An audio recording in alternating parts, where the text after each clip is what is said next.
Gonzalez has been a driving force behind why we're here today. I want to thank Senator Gonzalez for all her support. Julie Tai, the Legal Conservation Voters. Julie, thank you for your leadership of so many causes that we believe in. Welcoming Connor Eckert from Orange County Partnership to give a local perspective. My incredible cabinet members who've been recognized here today, and Councilmember Lincoln Ressler, and as well as a dear friend of ours, head of my clergy council, Reverend A.R. Bernard. So welcome. Welcome. It's great to be back here. I just came down from Albany, and then I'm head back and back down again, but here I am. And I want us all to take a moment here. From this lofty, incredible vantage point, we need to focus on what's extraordinary about New York.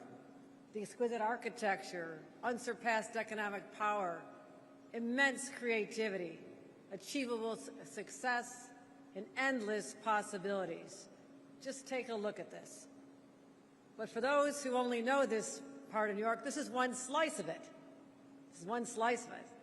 Head up north the river, across the state, and you'll find smaller cities and towns and hamlets, beautiful farmlands and abundant fresh water, manufacturing operations large and small, diverse industries employing thousands of people and supporting countless families.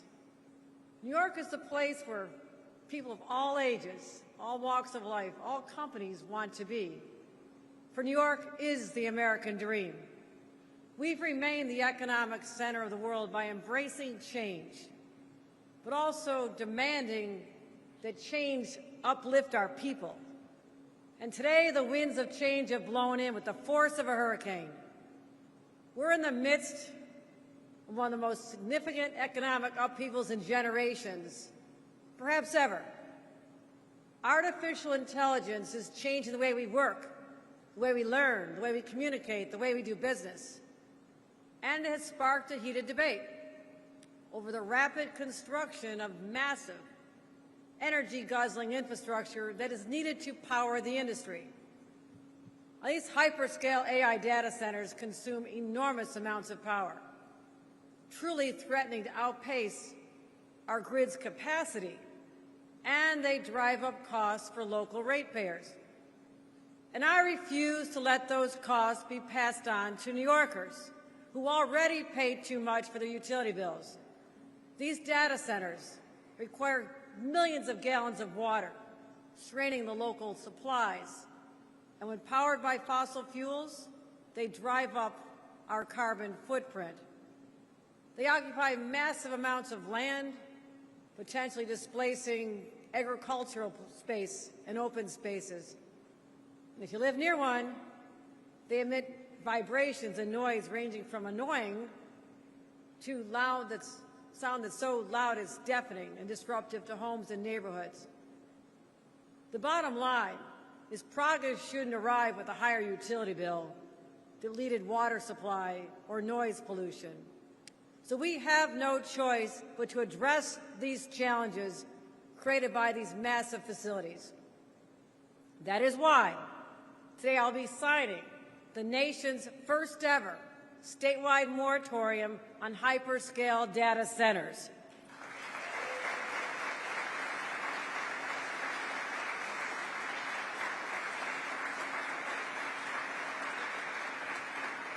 This pause will remain in place for up to 1 year, while New York establishes the strongest possible framework to protect our communities, guardrails to reduce the risk to our energy grid, minimize land disruption, noise pollution, and protect our natural resources, especially our water supply.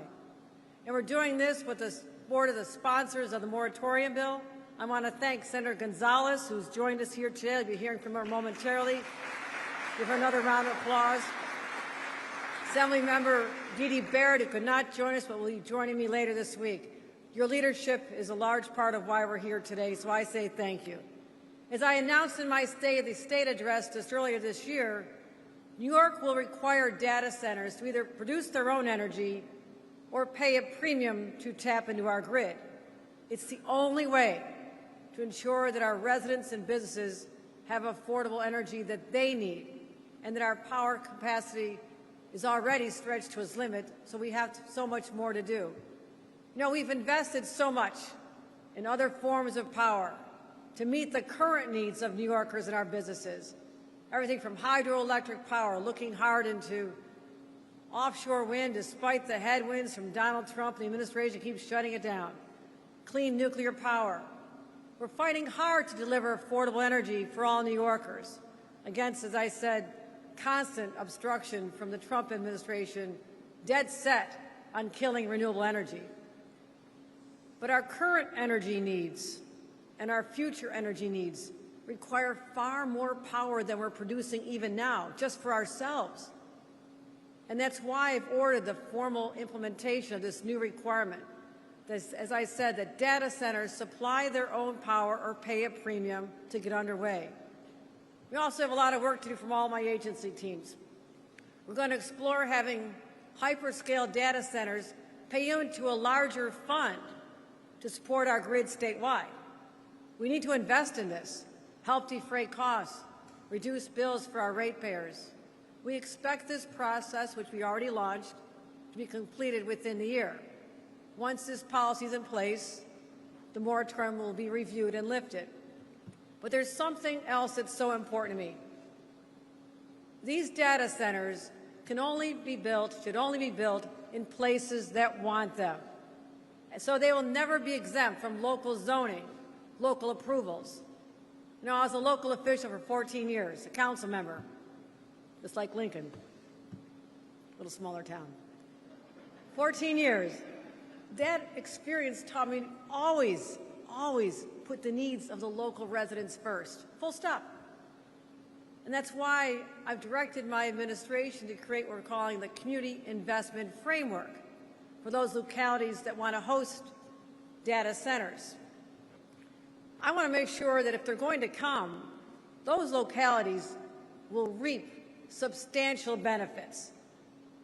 So when the moratorium ends and the construction of these data centers begins in communities where they are welcome, the people in those communities will get substantial benefit, and there's many, many examples around the country. We've seen parts of our country collect millions, even hundreds of millions of dollars from these centers to go from everything for new roads, water supply, infrastructure, schools, community centers, playgrounds, fire departments, medical centers, even farm preservation. The bigger the data center, the bigger the investments that communities can and should expect. We also want to make sure that labor has a seat at the table, so projects can include wage standards and labor agreements and prioritize local hiring. The final part of my plan is to ensure that these hyperscale data centers do not receive tax benefits, full stop. New Yorkers work hard, and on my watch, their tax dollars will not be used to benefit these large firms, these centers. That's why I'm proposing an end to all tax subsidies for data centers. Now, no one can accuse New York of fearing innovation. We lead the nation in harnessing AI as the technology of the future. We're already building the largest supercomputer outside the private sector that is dedicated to public good. It's Empire AI, launched this years ago. And we're using AI to drive efficiencies across state government, saving millions of hours and dollars for our residents. And I'm excited about this. But that said, a lot of Americans, for a lot of them, the specter of unchecked AI brings up fear, anxiety, a lot of worry. The threat of job displacement is real. People aren't afraid of technology. They're just afraid of being left behind by it, especially younger adults who wonder how they'll fit into an AI-powered future. Their feelings are valid, and we cannot ignore them.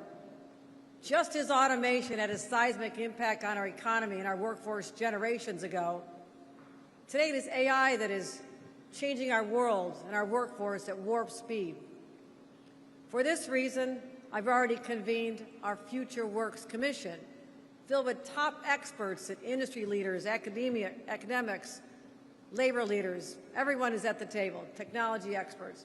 And I've asked them to do this: study the risks and the rewards of AI, but also prepare our workers for the transition if necessary or an AI competency so they're ready to fill the jobs that are required today. I want no one left behind. At our first meeting, I said I want my recommendations. I'm sure like any commission, they feared this is going to go on for a few years. Yeah, I said I want the recommendations this fall. So get busy, because I approach this with an incredible sense of urgency because that is what people are feeling.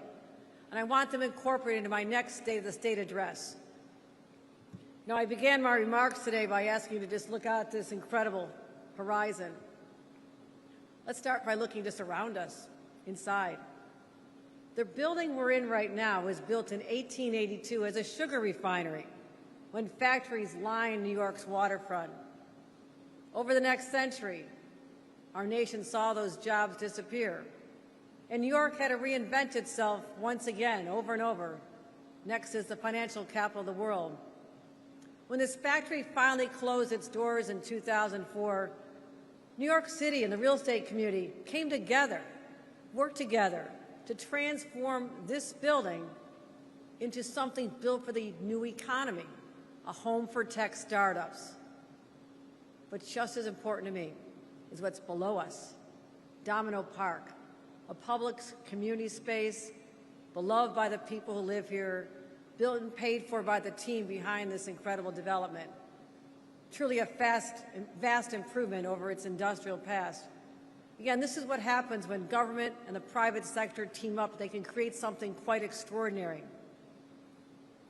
And I think about this project, I think about one of my mother's favorite phrases: go into the world and do well, but more importantly, go into the world and do good.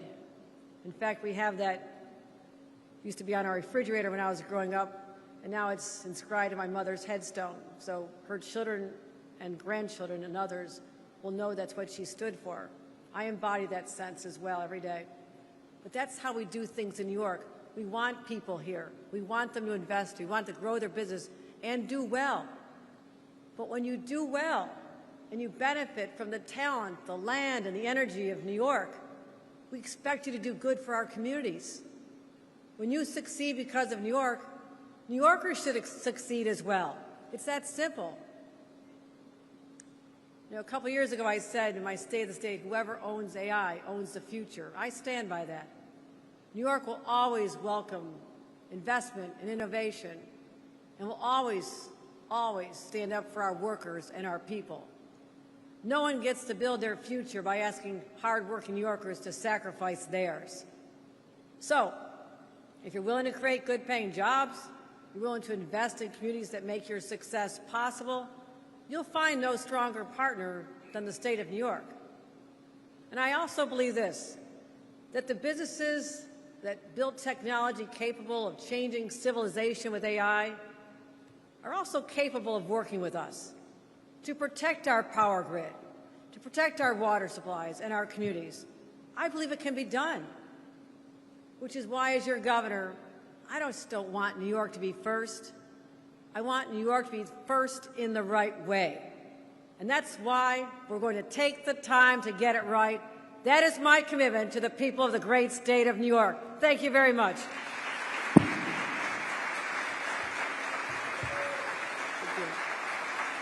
Thank you. Thank you.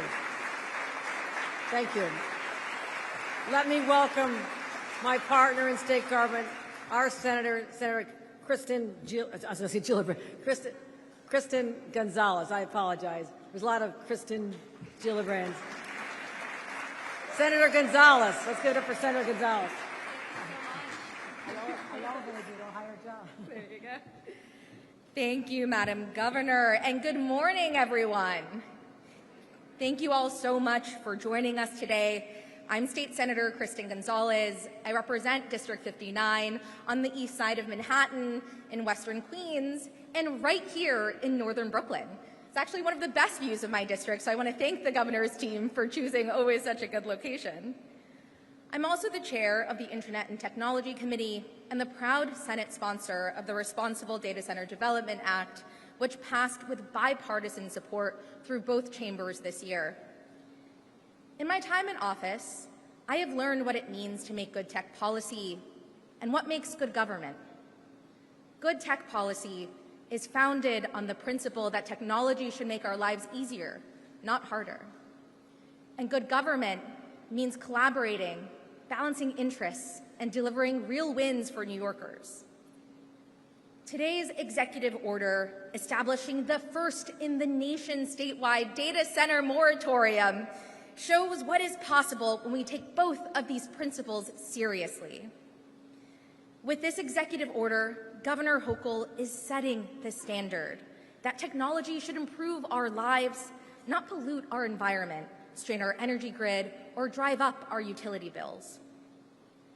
We've heard from New Yorkers across the state who are worried about what the rise in artificial intelligence means for them, for our society, for our children. Automating jobs, child online safety, the rise of hyperscale data centers. These may be different issues, but they send one clear message. In the face of uncertainty, New Yorkers are looking to government to be proactive in protecting all of us. With increasing uncertainty, it has never been more important for legislators and governors to have a clear plan for the future. I'm proud to say, in many ways, New York has led. We've regulated artificial intelligence, protecting jobs, adding guardrails to chatbots, reining in frontier models, all while promoting our state as a hub for innovation and the AI economy. Here in New York, we understand with the right guardrails, this new technology has the potential to improve all of our lives. But hyperscale data centers are quite literally on a scale we have never seen before. And the challenges they pose to our energy grid and to our environment require the urgency of this executive order.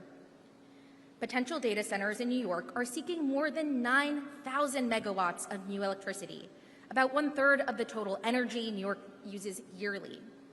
This gold rush for electricity comes after New York experienced a 44% increase in residential rates between 2020 and 2025, above the national rate increase of 32%. It is a fact that our energy grid is already too strained. Over the July 4th weekend, we saw how vulnerable our grid was when Mayor Mamdani asked New Yorkers to keep their thermostats at 78 degrees during a heat wave. New Yorkers simply cannot afford the energy or the bills that would come with bringing 9,000 more megawatts onto the grid. If we look outside of our state lines, we can see where this road leads if we do nothing. In Virginia's Data Center Alley, Bloomberg did a wholesale electricity study which showed prices have climbed as much as 267% compared to 5 years ago in areas near significant data center activity. In Henrico County, schools have been asked to dim lights while seeing their power costs rise an additional 25%. Over the same period of 2020 to 2025, only one permanent job was created for every $54 million invested. That's 168 times more than what it costs on average to create one permanent non-data center job. And on water usage, estimates show the U.S. used 17 billion gallons of water because of hyperscale data centers in 2023 alone. While it is clear this is a nationwide issue, in New York, it's a unifying one.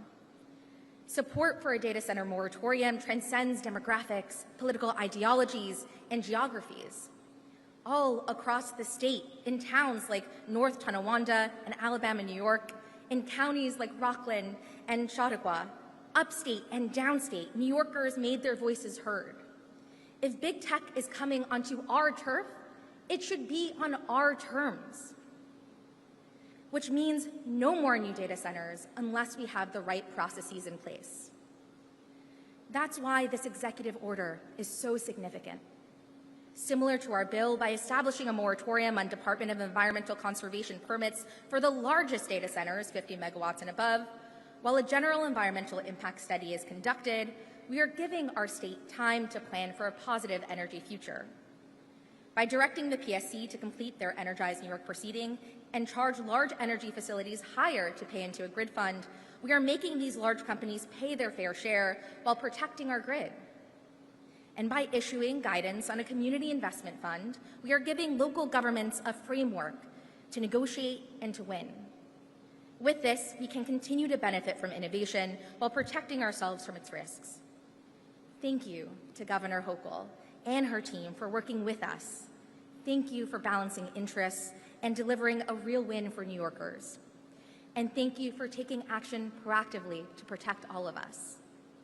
Thank you to the entire Environmental Justice Coalition that has worked and fought for years on the issue of data centers, that has made this a statewide conversation. This win is yours as well. Thank you to Assemblymember Dede Barrett, Senators Krueger, May, and Comrie, and Assembly Members Kellis and Tapia. I look forward to continuing to work with all of you to build an innovative and sustainable New York. Thank you.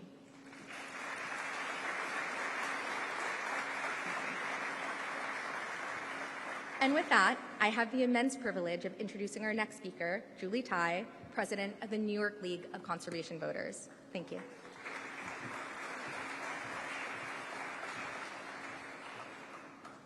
Thank you, Senator. Good morning. My name is Julie Tai. I'm president of the New York League of Conservation Voters. We're a statewide environmental advocacy organization that fights for clean air, clean water, and clean energy. Thank you, Governor Hochul, for your leadership on this important issue, for recognizing that New York has an opportunity and a responsibility to get this right.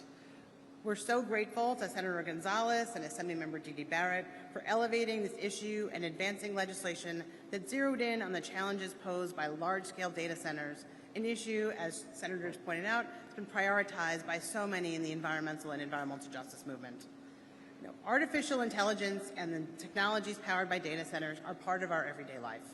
They're important to our economy. They create opportunities for innovation and for growth. Technology is going to be one of those things that helps us get through the climate crisis and help us make our buildings and our transmission systems use energy more efficiently.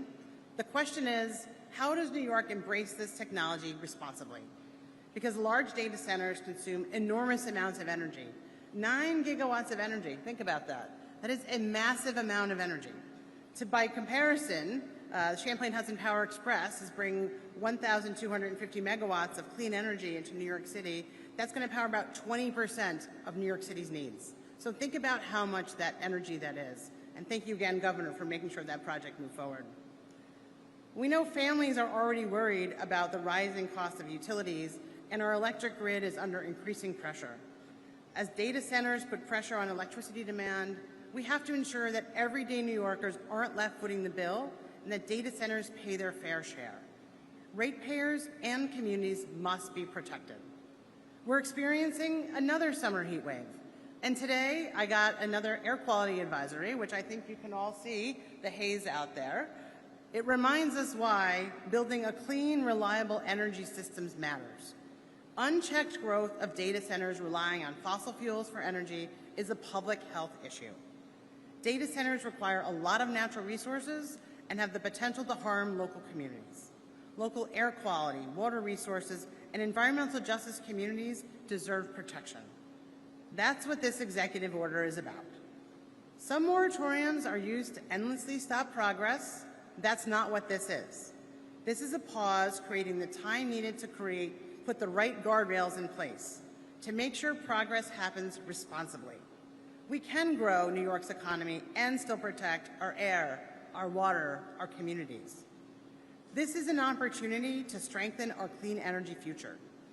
New data centers should hyperscale investments in new renewable energy, transmission, and storage.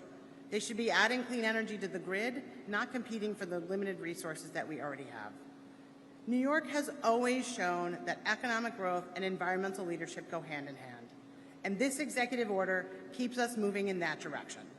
So thank you again, Governor Hochul and Senator Gonzalez and Assemblymember Dede Barrett for listening to communities, for recognizing the urgency of this issue, and for taking action to ensure New York's technology future is also a sustainable future. Thank you.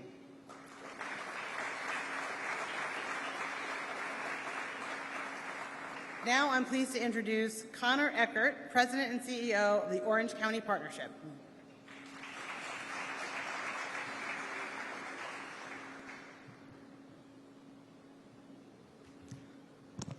Good morning.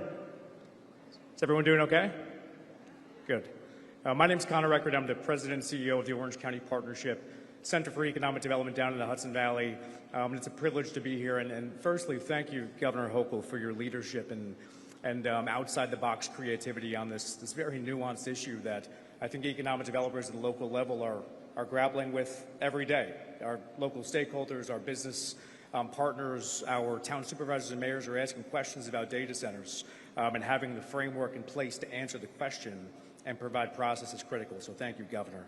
And as economic developers, our mission, most fundamentally, is to work with communities to create new jobs, to support innovation and business growth, and plan for the future, bringing together a wide coalition of business leaders, of utility stakeholders, of community stakeholders, and our partners in state government like NYSERDA and ESD and the PSC and the DEC and so many groups to come together around what the future industries in our communities look like. And make no mistake, data centers are part of that equation.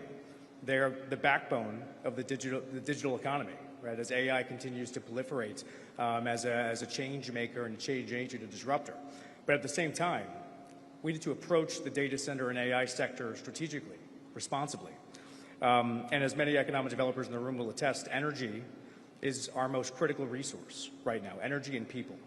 And projects are only getting more and more power intensive. And those electrons are critical.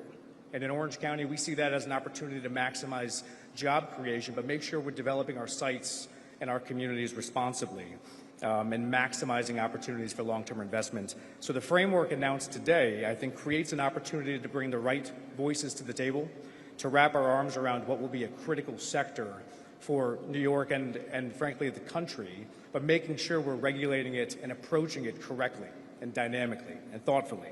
It preserves our ability to attract diverse industry that's energy intensive, think food manufacturing and pharma and life sciences, while also laying the groundwork to continue to compete and lead in AI and data centers. And we can do both, and we should do both.